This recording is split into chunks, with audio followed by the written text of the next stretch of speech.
We can use the elephant string, the elephant guitar, to show something else, which is what relief looks like in small sections and how you can use it to perfectly adjust a nut height. And nut height's really important.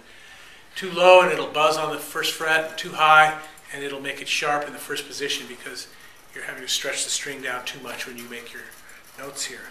But if we take any section of neck that has a relief in it and span across two of the frets, you see that the string moves up and down because there's relief, because the neck's curved like this and the string is straight.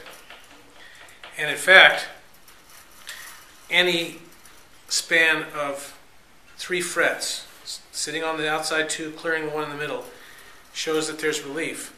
And in theory, I mean, this got a high fret here, by the way, this needs a fret dress. The clearance is the same everywhere.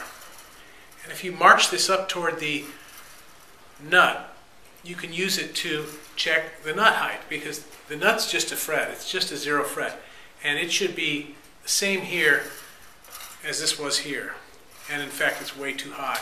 So we'll adjust it down here until it's just right.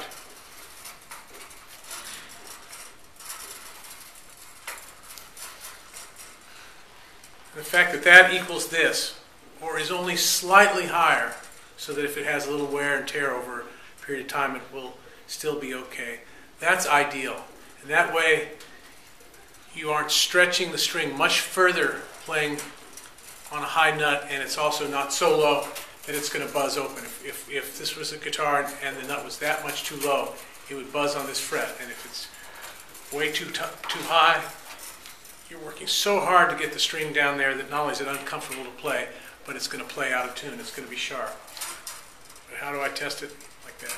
Compare that to that, and when they're about the same, it's right on. Human eye can tell this. This is one of the things that a person can see with their so-called naked eye that's actually incredibly accurate.